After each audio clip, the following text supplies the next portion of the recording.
Good afternoon, everyone, and welcome to our webinar titled Leaders in Athletics Discuss the Balance Between Enabling Good People and Implementing Lasting Solutions. I hope you and your families are safe and well. My name is Doug Padron. I'm the Director of Collegiate Sport at Sparta Science. Worked in collegiate athletics for over 20 years as an athletic trainer and athletic administrator. Stops along the way include Michigan State, Villanova University, Monmouth University, New Jersey, and the University of San Francisco. Today, I'm joined by an outstanding panel of current and former athletic directors, Chrissy Rayback, Rick Dixon, and Ted Leland. During my time on campus, I was fortunate to work alongside several great ADs. It's a tough job that requires a broad skill set, a delicate touch, and tremendous diplomacy. The job has never been more difficult than during the COVID crisis. Today, our panel will provide their expertise and share experiences that should assist collegiate administrators in navigating these challenging times. Let's turn it over to our panel to introduce themselves and provide some insight into their background. Hello, Chrissy, Ted, and Rick. Thank you very much for joining me today. Chrissy, please get us started. Introduce yourself and include how you got to where you are now. Thanks, Doug, and thanks for allowing me to be a part of this esteemed panel. So I was fortunate enough to go to the University of Michigan. Sorry to hear you worked at Michigan State. Where I was a student athlete there. I was a swimmer, graduated, fortunate enough to coach for 6 years, and then got out of college athletics for about 17 years. Worked within the university development fundraising areas, both at Northwestern at the University of Michigan, and then about 10 years ago, rejoined athletics at Michigan and took on their fundraising campaigns there, and then oversaw external relations. And then I got a wonderful call from the University of Delaware almost 5 years ago. And I'm fortunate enough to be in this role. It's a privilege and an honor to serve the university and all the folks that are a part of the University of Delaware as the athletic director. Great. Thank you, Chrissy. Ted, again, introduce yourself and let us know how you got to where you are now. Well, I'm Ted Leland, and I started off as a junior college football and track athlete, went to the University of Pacific, played football, coached there for 8 years, along with 1 year at East Tennessee State. Then I went to Stanford and coached on Bill Walsh's staff and completed my PhD and in sports psychology. And then I got into administration, was associate AD at the University of Houston. In Houston, Texas, we had Phi Slamma Jamma and beat Nebraska in the Cotton Bowl. We had great teams. Then I went to, like Chrissy, spent a couple of years at Northwestern. Then I became the athletic director at Dartmouth College for 8 years. Then back to Pacific for 2, and then to Stanford for 15. I retired from Stanford, came back to Pacific in Stockton, California, where I was a vice president for external relations, and then eventually moved back into the athletic director position, but I've been retired for 2 years. So 29 years as a Division I athletic director, and I felt privileged. Thanks, Ted. Outstanding career, sir. Rick, turn it over to you. Again, introduce yourself and let us know how you got to where you are now, which has actually changed since we began our discussions. Yes, it has. Thanks, Doug. Appreciate it, and appreciate being alongside, such esteemed colleagues like Chrissy and Ted. And so I'm actually kind of back where I started. I'm a native of Tulsa, Oklahoma, and grew up here, went to Bishop Kelly High School and the University of Tulsa, played football and baseball through the 70s. And after graduating, then tried that illustrious tour of bus league baseball around the country for a while. And then came home and began a coaching career that got rerouted after I met my lovely wife of 40 years, Brenda, here at the University of Tulsa, and got into private business after we'd had four children in 36 months. Thought coaching wasn't the conducive occupation. So I was fortunate that some 6-7 years later got recruited back to the University of Tulsa to be, I guess, what we'd refer to as a deputy at this, and run the operations and finance aspects of the department. And then at 32, and then within about 9 months had somehow surfaced to be the AD. So 34 years later, just as you mentioned, as of this week, I'm back. Opportunity here at the University of Tulsa to be an interim athletic director for the next 9 to 12 months. So kind of a full circle in between leaving Tulsa, going to Washington State, working alongside Ted in the Pac-10 through those years, the mid-90s into 2000, and then finished up with 16 years at Tulane. And then after a few years of consulting and enjoying that aspect of our life, got asked to come back and do this. So we're on our last adventure, hopefully. Well, congratulations on the return to campus, Rick. On behalf of the entire team at Sparta Science, we certainly wish you the best, and we're here to support you however we can. Appreciate it. And Rick, in August 2005, while you were leading Tulane Athletic Department, Hurricane Katrina devastated New Orleans. Please share your story of the immediate impact on the athletic department, how you resurrected athletics along with your team, obviously, and what you learned about leadership from the experience. So, Doug, as you said, I think it was August 29th of 2005. And like, the entire Gulf South at that point, we had made plans to evacuate our campus, nearly all of the city. In our case, we evacuated, I believe, about 300 fall sports student athletes that were in training and preparing to open the school year, and to Jackson, Mississippi, about 3 hours north of New Orleans.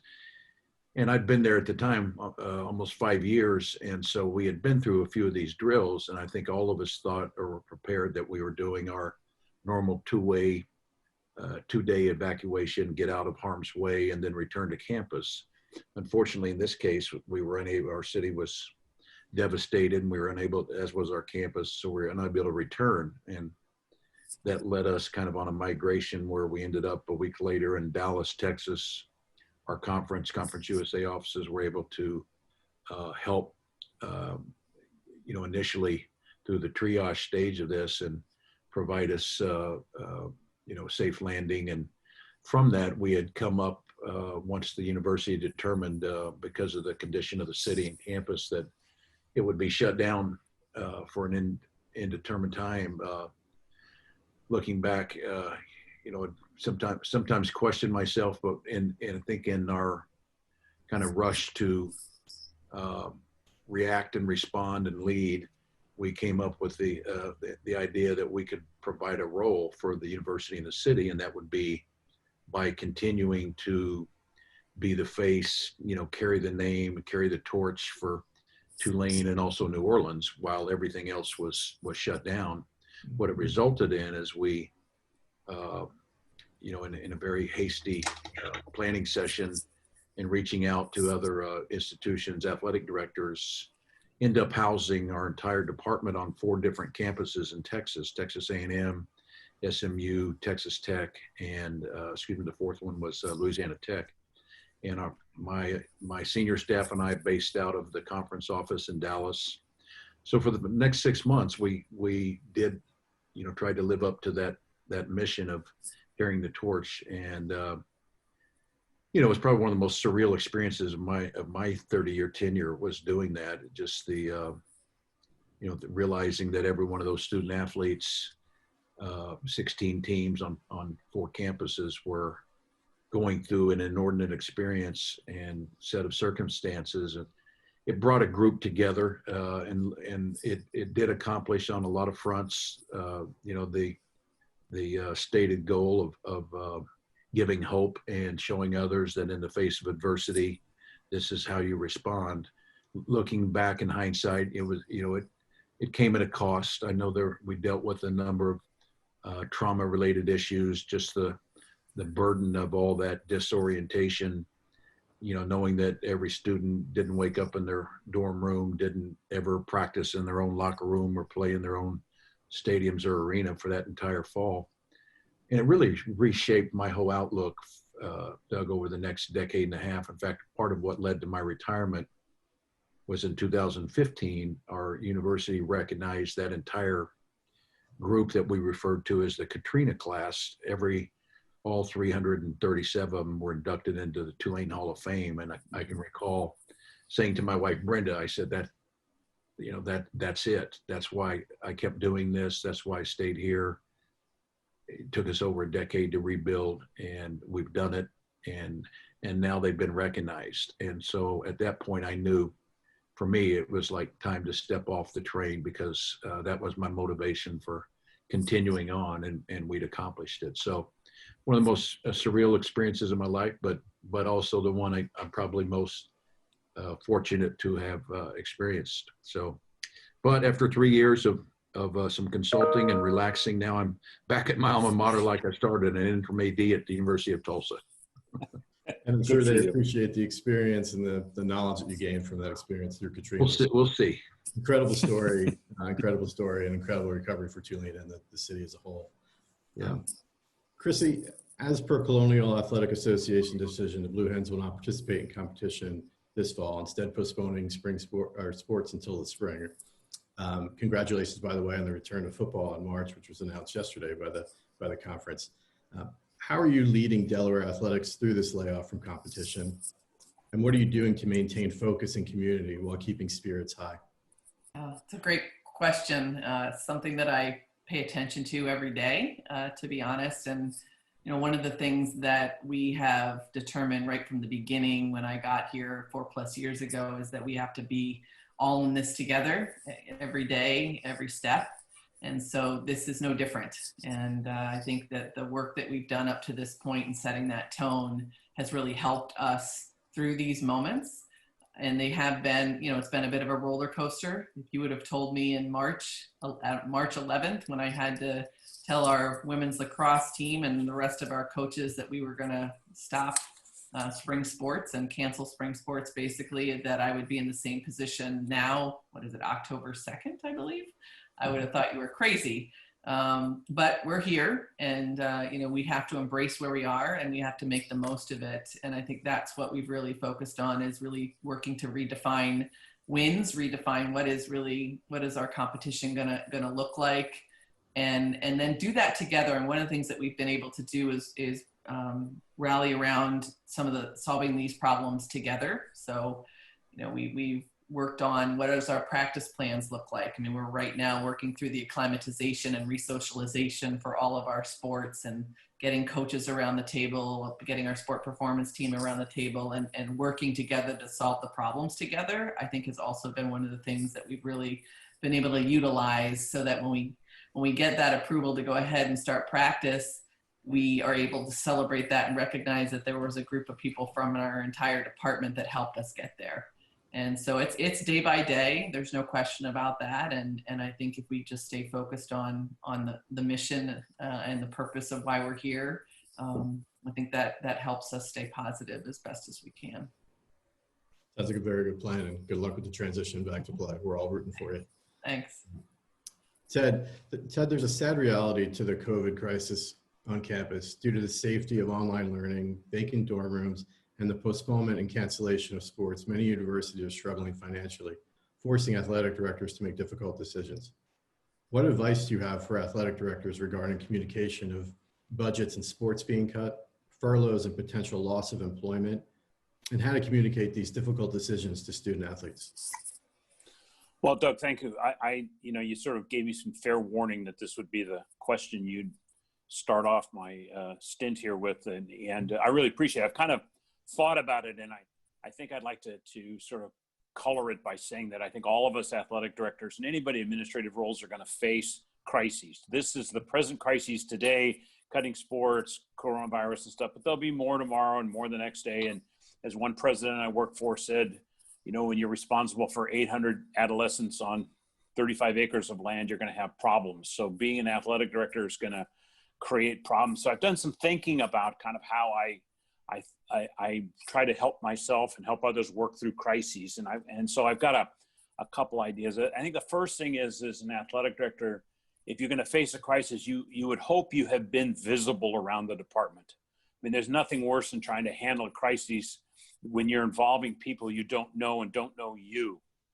And so for instance, almost all my years as athletic director, I tried to spend one day a week just walking around the department with no meetings. It's hard to do, but I wanted to be visible. I knew if we had a problem in one of our sports programs and I had never been to a practice, I had never walked through a locker room, I had never been to a game, I was not going to have any credibility with those athletes. So I felt I had to sort of invest some human capital in them early. So when you're facing a crisis, You got to hope you've done that. The second thing is I always believe that you want to take responsibility for the decisions. In other words, I think lots of times as athletic director, you want to say, well, the president made me do it, or the regents made me do it, or the conference made me do it. I think you're better off owning the decision, even if you don't agree with it 1,000%. You got to own the decision. Otherwise, the people that are affected by your decision will find out who made the decision, and they'll go to that person. And you want them to go to you. You want to be the arbitrator. You want to try to settle the challenges. And you also sort of need an appellate. In other words, you want someone above you that if you get, 3/4 of the way through a crisis and you realize you may have overstepped or made a slight mistake based on new information, you have somebody you can go to and say, hey, let's change this decision I've made. So I think that's the second one. I think the third thing I would say is over communicate. I always got in trouble because I told people too much. But I'd rather tell them too much and get in trouble every once in a while than not tell them enough. I have colleagues of mine who didn't share budget issues with alumni, who wouldn't tell them what was going on because they felt it was confidential and maybe that information out there would be a problem. I was on the opposite end. And again, I got in trouble every once in a while and got my hand slapped a couple times for over communicating, but I really believe in over communicating. Return every phone call during a crisis. Just even if you can't tell people what's going on, there's one complaint against you is the decision you made. The second complaint is you were inaccessible. And I think if you work at a university, you must be accessible. You can call people, call them back. I don't know. You don't have the answers, et cetera, but make sure you call them back. And then the last thing I would say, and this is kind of controversial. I've been saying this a lot. I gave a speech one time to the California Bar Association about sports law and crisis management. And I titled my speech, if you're in the middle of a crisis and your only friend in the room is a lawyer, you're in trouble. But I think many times in crises, we let lawyers push us in a certain direction. And I think we've got to maintain the focus on the health and safety of student athletes, what benefits our people, and then hope to get the lawyers to come along, make sure we don't make a trip. But one statistic, I've worked for 9 different presidents. 3 of them lost their jobs while I was there on the campus, and all 3 of them, in my opinion, leaned too much on attorneys. That when their crisis came, and presidents will have crisis, they took the legal out, so their answers were legalistic. And I think you got to make sure that you sort of pass legal scrutiny, but I think lawyers aren't trained to handle many times the real human impact of some of the decisions that we make and some of the crises we got into. I was involved in one. I think during my career, I've had maybe 6 student athletes die when I was in their, involved in their program. And we had a tragic accident at Dartmouth one time. And of course, the lawyer sits in a room, and when we're all trying to figure out what to do, and says, make sure you don't call the family. We don't want to apologize for anything. It was like, really? That's our first worry is what's going to happen legally. So I just think that's another caution I have. You got to let the lawyers in the room, but don't let them dictate the tenor of your response. That's it. Thank you, Ted. Great insight. Certainly appreciate you sharing that with us. This question for all 3 of you, actually. Now more than ever, and Ted, you touched on this a little bit, but now more than ever, having a stronger organization is critical. What are some characteristics or traits you look for when hiring, and what tips do you have for us on how to surround yourself with a great team? And Rick, why don't you get us started?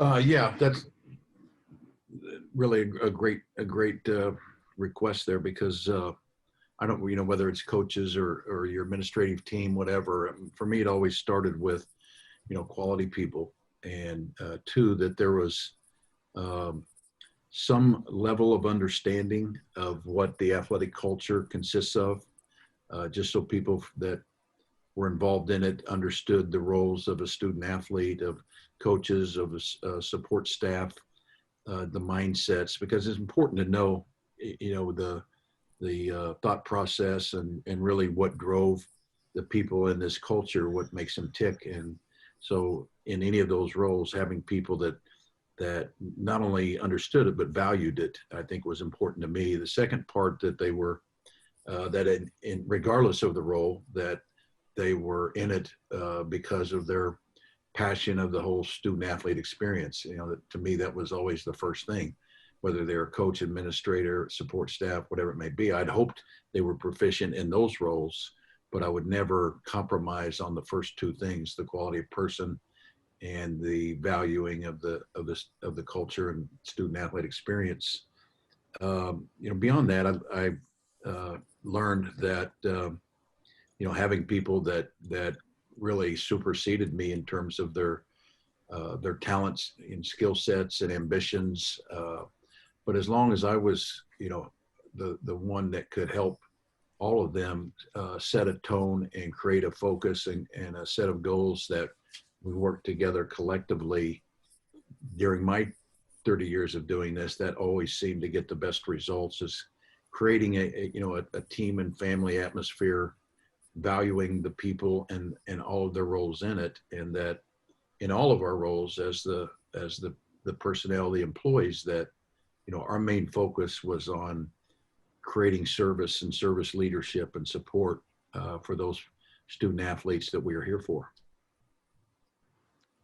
Thanks, Rick. Chrissy, your thoughts? Yeah, absolutely. Thanks. So I think one of the things that I've always started right from the beginning is values.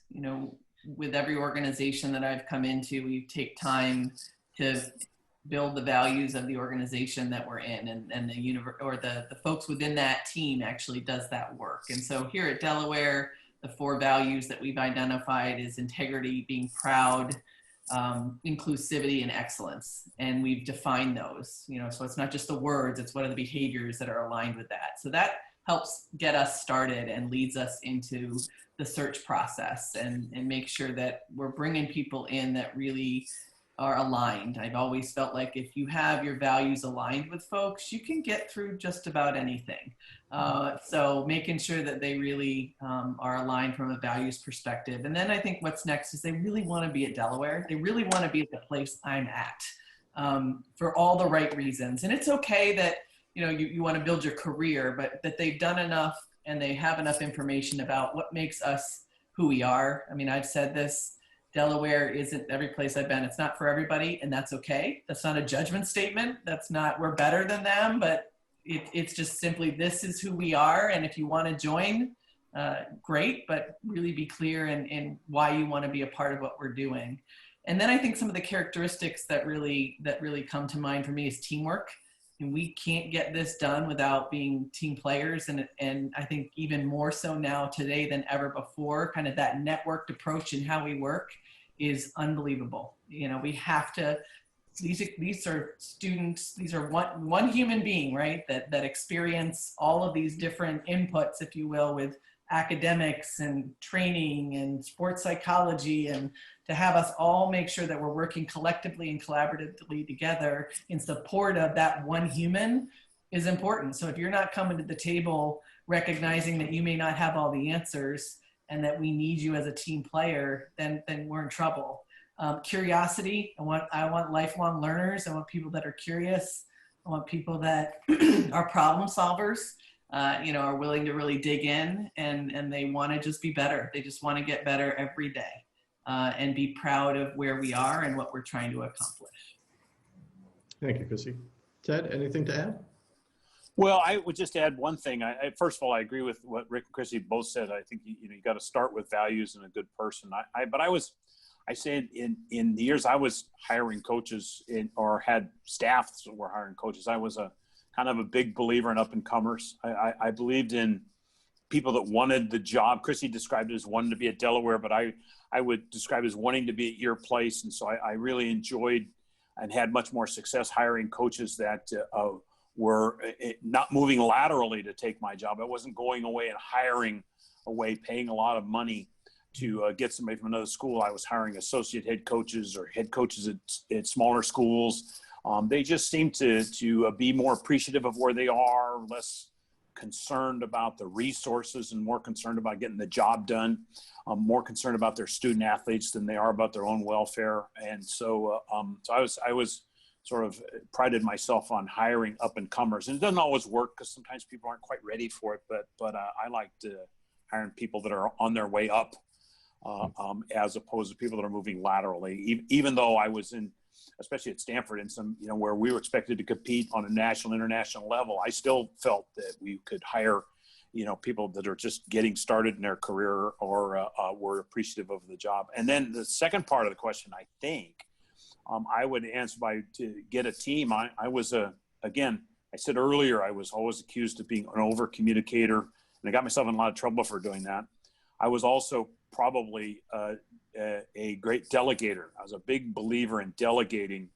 And it's I'm from a military family. It's old, tell them what, not how.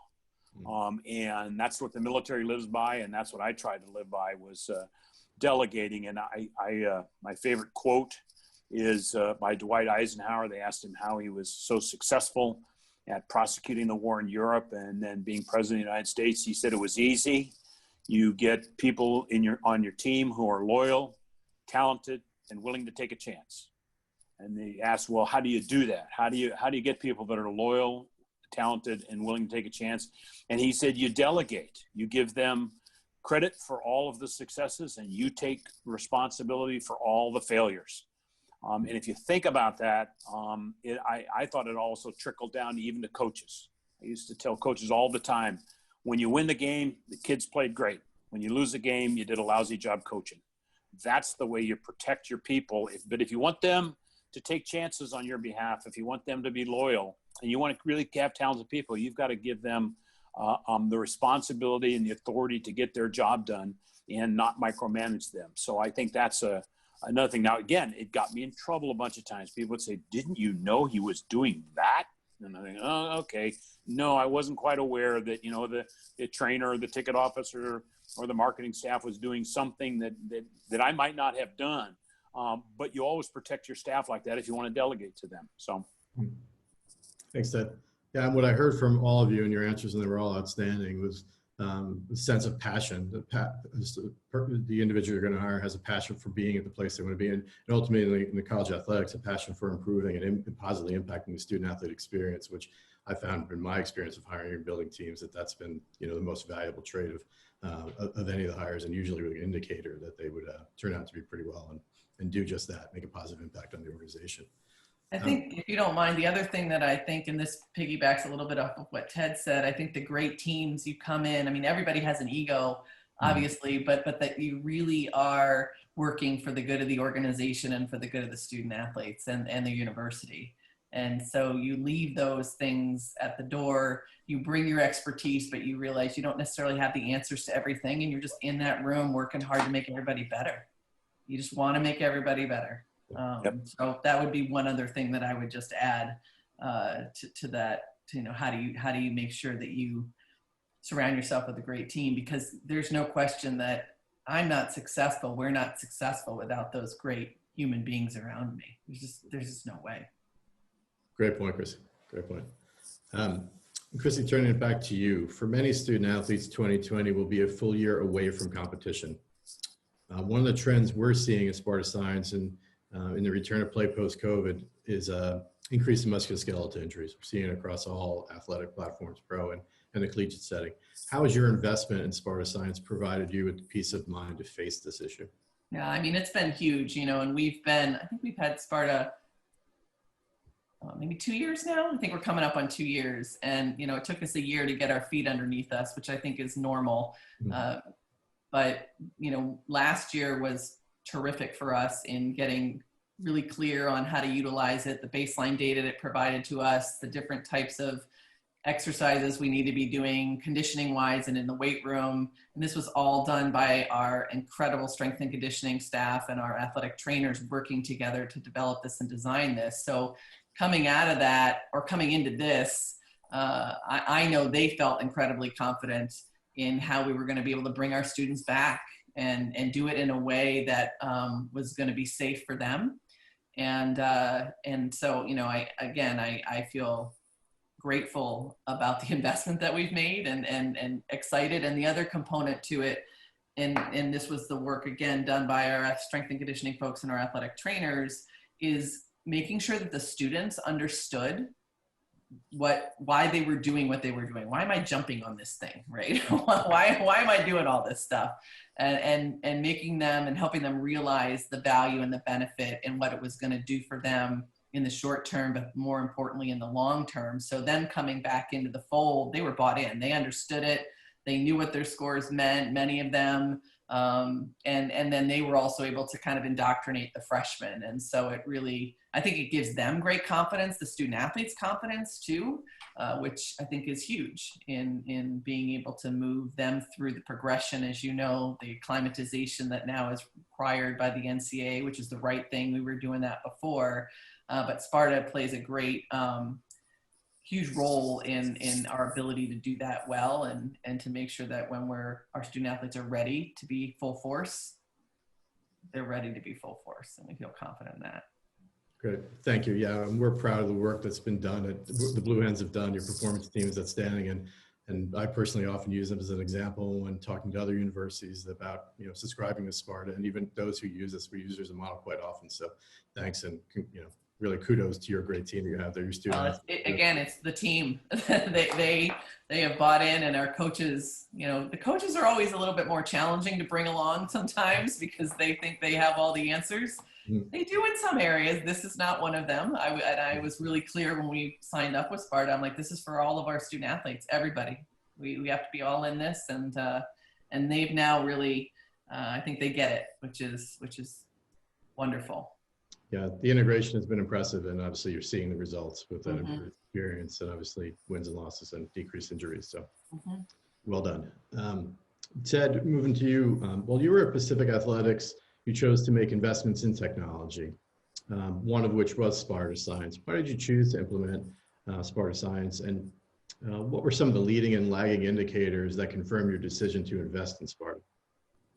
Well, I think, I've always been a believer in the need to differentiate yourself from other people, and especially true in recruiting and in training. And you have to make your athletes, I believe, feel that they're getting the very best technical expertise. They're getting the very best training possible if they're going to be able to be successful. And that also is important in recruiting. So I've always been interested in technology, and I started off.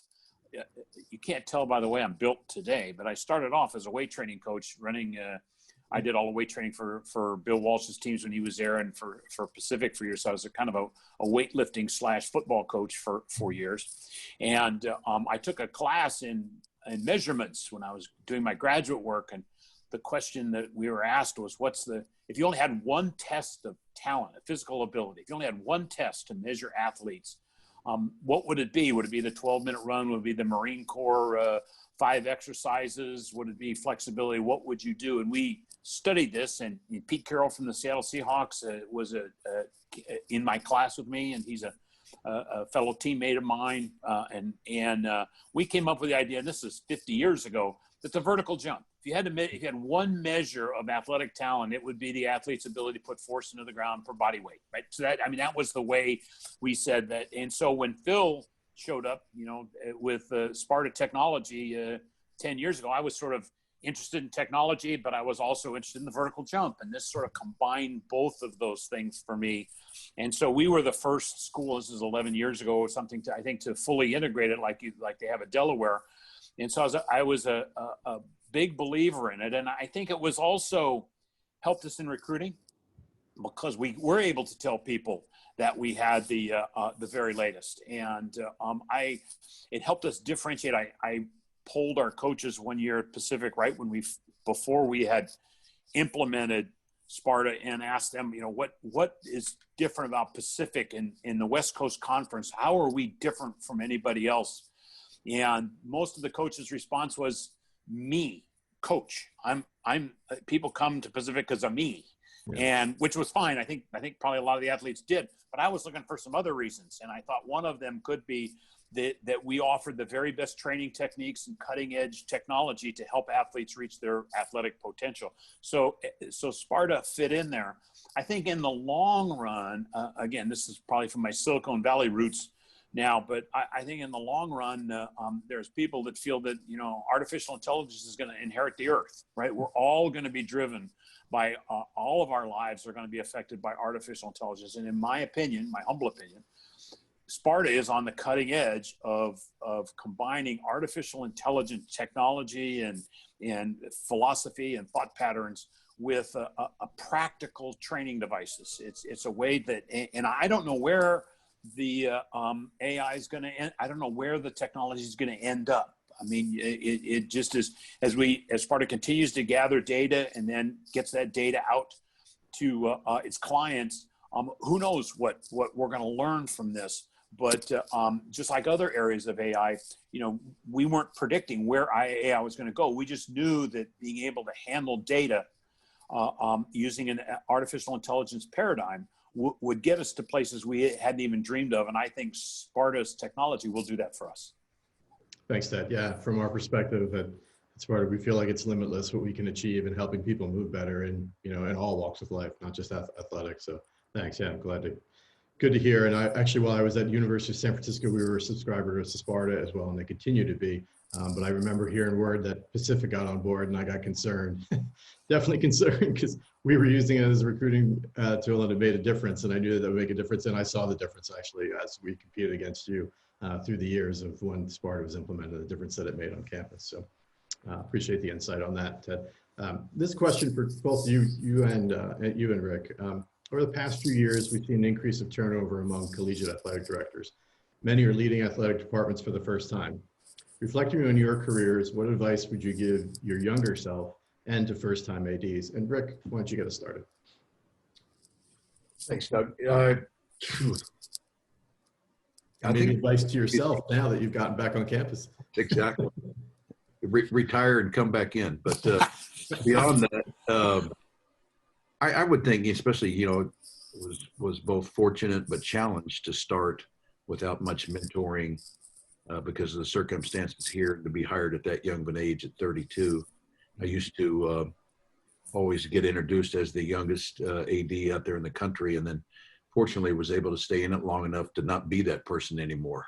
And so, you know, over 30 years, I think back, you know, a couple things. One is someone coming into it is, you know, really developing your own kind of value system and one that you can, you know what it is you believe in, what you stand for. And then I always, whether I was getting recruited, another opportunity, I always tried to align that value system for the people that I would work for. And then the circumstantial things of locations and brands and names of institution, those things would then consider them later. But for me, always, I had to align myself with somebody that I respected and that there was a value fit between us. And so for me, that allowed me to have a full, long career that, you know, allowed me to, again, starting with no mentoring and just diving in because I didn't know better. It was my hometown and alma mater. You know, I think some things from sport, I tell young people today that ask, you know, I had developed through being in business before I got here, some transitional skills of, you know, customer service, of budgeting, of marketing promotions, and managing people. And realized later, as I started this profession, that those were transferable skills. But I think the two assets that I had and it stems back to athletics, was, you know, what I relied on as I was learning the skill sets of athletic administration was the traits of being fearless and relentless. And that's what I brought. I wasn't afraid to fail, wasn't afraid to not know, because I believed I could at least find out how or who could lead me to that information. And so for me, that was always something. I looked up to people like Ted Leland and Pete Dallas and, you know, people out around the country.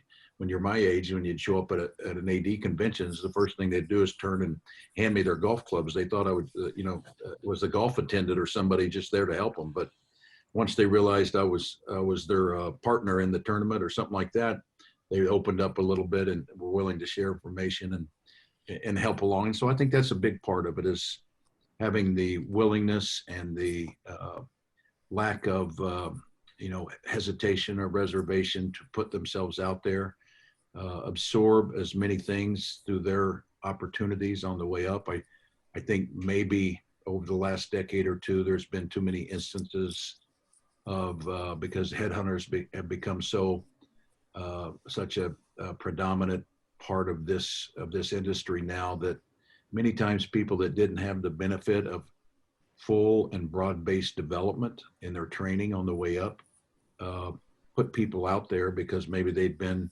aligned with a campaign or marketing successes or things that kind of thrust them out there, but they weren't developed at the point maybe they should have been, and maybe consequently, that contributes to a lot of the higher level of transition that's gone on recently. So if anything, I would just tell people that their development of their own value system, alignment with institutions and people that value system fit is a good connection. And third, don't be in such a hurry that you don't allow yourself the opportunity to get broad-based and full development in your training. Thanks, Rick. Ted, what are your thoughts? Well, to build on what Rick just said about being early, I think both he and I were either lucky enough or cursed enough to be young ADs. But when I worked for Bill Walsh, and I had the chance to work with him over and on, he didn't get his first head coaching job till very late in his career. And it always caused him a little bit of resentment, but in the end, I think he felt very good about it. He always used to say, don't be the youngest, be ready when you get the job. And I think that was good. I think Rick and I got sort of shoved ahead of ourselves maybe a little bit because of our situations. But and I had a couple of great mentors. Andy Geiger, who was the athletic director at Stanford when I was an assistant football coach and a doctoral student there, sort of really taught me about how to be aggressive and have a big vision. And then I worked many years with Cedric Dempsey, who ended up being the president of the NCAA. And he was very diplomatic, very thoughtful, always thought 3 times before he said anything. And I tried to learn from him, although I'm probably less successful at that than the aggressive part of it. But I think for my younger self now, Chrissy would notice we wrote this on papyrus when we were, if I'd have written a letter when I was, it would have been a long time ago. But I think as I look at my career, I think I benefited because I volunteered for everything. When they said we need somebody to run the business office, I ran the business. I did, I tried to be answer as many challenges as I could. And so I ran recreation programs. I did all kinds of stuff, and I loved every part of it, but I learned a lot. But I think the biggest thing is I was lucky enough early on in my career to embrace diversity, and to understand sort of two aspects of it. One was that you don't really know your own argument till you know your opponent's argument. And so I not just know your opponent's argument, but empathize with your opponent's argument, understand the visceral part of their opponent's argument. So I've tried to, I think part of my success and the reason I moved as quickly as I did is because I sort of understood. When people disagreed with me, I didn't see it as an attack. I saw it as a chance to learn and from them. And then I think the second thing about diversity, and I got into this before Title IX was moving, but I've learned that having diversity of opinion is really, really important. Understanding not people who oppose you in that way, but having early input into people that think differently than you do. And I mean, embrace it in every way. One of the things I always told coaches was that, when you're head coach and you're hiring an assistant, don't hire a clone.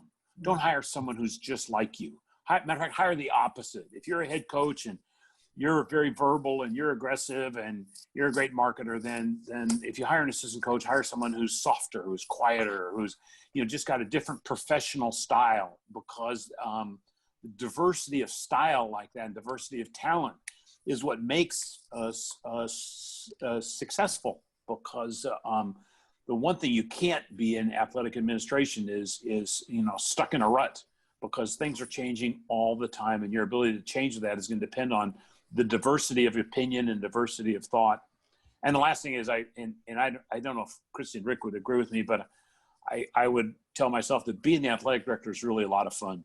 It's a lot better. You know, people always go, oh my God, being the athletic director must be so hard, Ted. You have so many things. And I'm like, yeah, but I'd much rather be the athletic director than the assistant athletic director. I'd much rather be the head coach than the assistant coach, because you can steer your own course. You have a chance to create an environment. You get a chance to really have an impact as the athletic director. So I loved it. I thought it was, you know, I've had a lot of assistant ADs and assistant coaches who said, that's all I ever want to be as an assistant coach. And I'm like, gee, you're really cutting off your own creativity if you don't aspire to finally be at the top. And the reality is we're probably better off with people who AD who didn't aspire to it that much, who take it on as an obligation, as an opportunity, as opposed to a chance to lord it over other people. So that's just some of the things I jotted down here when I got these questions.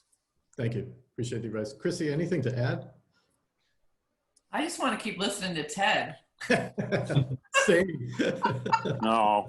Yeah, I mean, you know, again, I appreciate being a part of this, and it's just really wise. And I think the only thing that I would add is just being open to every opportunity that you have available to you. I mean, if you would have told me that I'd be sitting in an athletic director chair when I was over working in development at Michigan and Northwestern in the administrative area, I would have thought you were crazy. But you know, I dug into everything. I took advantage of every opportunity I had available to me to learn, to be a part of things that are, you know, bigger than myself. And I think, you know, I didn't have a clear path. I just wanted to make a difference. I wanted to do it with people that appreciated, respected, and were passionate about the things that I was passionate about. And I was really fortunate to be able to have good people working with me and recognize that talent. And I mean, it's interesting when Ted says, you know, wanting to be the athletic director or leading. And I think, you know, that resonates with me more so because I just love the opportunity we have to impact people's lives. I just think it's the coolest thing ever.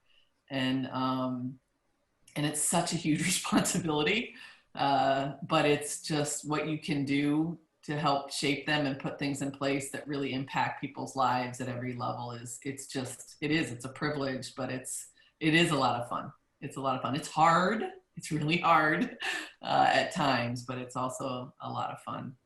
So, but yeah, I just am enjoying the conversation and listening to Ted and Rick. It's cool. Very well said. Thank you. Thank you, Christy. Thanks for that. That was excellent. Today we discussed many challenges facing ADs. Even now, I'm sure the great days far outweigh the difficult ones. For each of you, and Ted touched on this a little bit, what's the best part of the job? I mean, it's what I shared, you know, the opportunity to watch. I think we all know, having been student athletes and coached, you know, this is not easy, right? It's not easy. And the work they put in, the hours they put in, how much they care, and then to see them succeed in all areas of their lives is just really special. And to know that you played a part in that, and you can, you know, you're a component of their success. And they did the work. You know, what you're doing is you're creating the environment and you're enabling them and empowering them to get to the place that they want to get to, and sometimes inspiring them, right, to push them even further. That's something that I enjoy, particularly with the people that I get to work with, is pushing them further than they ever thought. It's one of the reasons I love coaching, is seeing those kids touch the wall and their eyes light up when they saw the time that they hit, and they just never imagined that they were going to do that. So thank you. And Rick, turning it over to you. You liked it so much you decided to go back after being semi-retired for a period of time. So what's the best part of the job for you? And, you know, and share that with us, please. Yeah, I like Chrissy said, I enjoy listening to my compadres so much because there's the commonality in all of it is the enjoyment of, the passion for this. I refer to it as the final bow. And what I mean by that is, you think of all these young men and women that come to us in these roles, and you get to be a part of their development over whatever, 2, 3, 4, 5 year period of time in their lives. And whether that's in, their accomplishment in an athletic arena, or to see them, young people come in that maybe not ever dreamed of the things they could achieve in a, higher education and prestigious campuses and challenging, rigorous academia, and then even them personally, to see that final bow, to see them matriculate through those experiences and know that you help facilitate, you help create and allow those things to happen. That's for me, that's always been the greatest enjoyment. And now looking back, and even in the 4 years that I've been not in this role, to still receive, daily, weekly, monthly, now that I'm somewhat IT trained, and can get things like LinkedIn and emails and things, and to hear from kids from all over the country that still value not only the time you were with them, but even post those final bows where they're announcing, or asking for recommendations for jobs, or announcing their firstborn or a promotion, or those things that they're acknowledging to you that you were a big part of their final bow in their lives from that point on. So that whole scenario and equation of being an integral part of that shaped people's lives, as Chrissy said, for throughout the rest of their lives. I mean, that's the payback that I'll always value the most. Thank you, Rick. Well said. Ted? Yeah, I would agree 1,000% with Chrissy and Rick. I mean, the joy for me was the sense of accomplishment. And many times it was the little things. You go out to a women's lacrosse practice and you watch a new coach you've hired, and she's doing a great job of demanding a lot and working with the kids, and it's positive and it's upbeat, and kids are learning their sport, and they've got, challenges but smiles on their faces, and you walk away from that practice, or like Chrissy just talked about the new facility they've got. You're just gonna, after the dedication, after somebody's actually using that facility, I imagine she's gonna turn around and walk away from that and say to herself, you know what? I feel good about that. I helped make that happen. Didn't do it all by myself, but you know what? Without my involvement, it may not have happened. And I just think there's so many little moments like that was what I enjoyed. Winning the championships and stuff, that's all fine. But I loved the sense of accomplishment I got from just watching athletes and coaches participate in a healthy way and get all the fun and joy that comes from athletics. I just think there's and that was it. I used to, I have a friend who was an on-campus athletic director for a long time, and he's now working in a conference office. And, I said, how is it? He said, it's terrible. I make a lot of money and I'm involved in a lot of television contracts, but I drive into an office every day and there's no young people around and there's nothing. And all I do is get complaints from coaches, and, it just goes on. And I'm thinking to myself, yeah, I could never have done that. I mean, my joy was what Rick and Chrissy said, was just being around the kids, being around the coaches and watching it. And, 90%, we deal with problems in athletics, but 90% of what goes on is really, really good in college athletics. I mean, it is just fabulous and a privilege to be part of. So I think there's the joy I had was enjoying that. I think as the world changes, I think that present day athletic directors and the future are going to have to push back to retain that joy and not become media moguls where they spend all their time developing TV contracts. And I said to a friend of mine one time that, would I like to go back and, negotiate with CBS for 3 days in New York City. And, I'd rather be smashed in the face than go back to New York City and negotiate with CBS. And I've done it. I was part of a couple NCAA contracts, and I think we did okay, but I hated every minute of it. Now going out to women's lacrosse practice, that was fun for me. That part of it. Okay, now I'm a happy guy because I'm out there watching what I thought I really did. But I think I'm just saying the same thing Rick and Chrissy said, just a feeling of accomplishment, especially being around coaches and athletes is just a joy. Thanks. And Ted, you touched on this a little bit, but for all three of you, as we close out here, what future challenges, or what, the collegiate athletics landscape is evolving on a daily basis. What are the future challenges for leaders in athletics? I'll let my. Oh, sorry, Ted, you can continue. Yeah. Oh, okay. For me, anytime you have a system, a social system, an organization, and you begin injecting money into it, you change people's values. You change the value of the organization, you change people's values. All of a sudden, it becomes about money. And when the head coach at Stanford, John Ralston, took us to the Rose Bowl in 1970, he made what about the full-time faculty member made, professor level, right? I think their coach that took them to the last Rose Bowl is making $5 million a year. That changes people's values. And I think the hard part is, how are we going to keep the focus on the student athlete and the health and welfare of the student athletes while this money is being injected into the system? And I don't think there's any way we're going to refuse the money. I mean, the money's there. We want it. We can put it to a lot of good uses, but I think that's, to me, that's the challenge. How do you retain the joy the three of us just talked about, at the same time when the money is just increasing exponentially, and I don't see that stopping. I mean, I see the money, because of television rights and the stuff, is going to continue. So I think that's the challenge. Okay, thanks, Ted. Chrissy?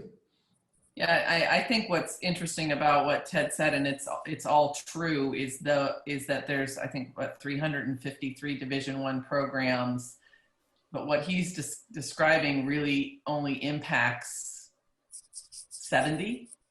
Yeah. Right.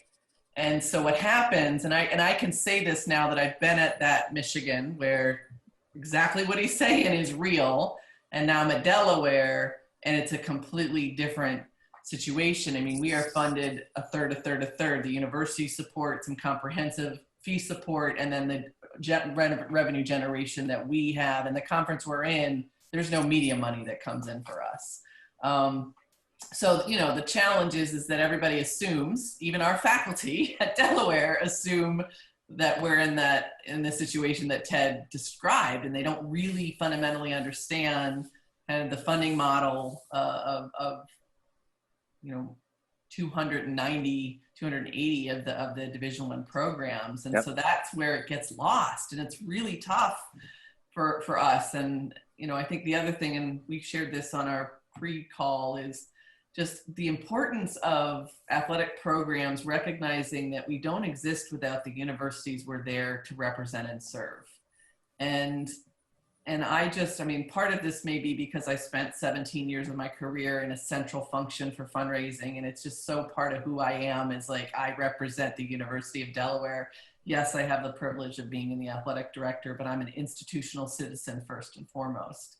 And I think that if we don't really look at how we more integrate, how we create more opportunities for that synergy and understanding, I think it's going to wreak havoc on athletic programs in the future. So, I mean, it's interesting. I think that what's going to happen, and I agree with everything Ted said. It'll be really interesting to see what happens with those schools where that money is what's driving it. Money isn't driving us, though. Like, money isn't driving a lot of the conferences or the schools that are out there. So how can we help people understand and kind of differentiate that? I'd love to hear Ted's answers, to be honest with that. I mean, I don't know I know that's not what we're here to talk about, but I'll call you later, Ted, because I'm really curious about what you think about that. We're running Chris, if I can take that offline, Chrissy. Yeah, if I can jump in, I think you're spot on. You're absolutely right. And how do we convince people in the Delaware community and in the Pacific community, and maybe even a little bit in the Tulsa community, that this isn't a race for dollars? That this is about student athlete experience and human achievement and all the things that are great about athletics. And it's not about the dollars. But the trouble is, when they pick up USA Today, when the presidents go to their meetings every year, it's they all think it's about money. And we've got, and I think my generation didn't do a good enough job of of explaining the culture, of explaining the environment, explaining the process we were in. So yeah, I leave it to your generation to do a better job than we did. Thank you.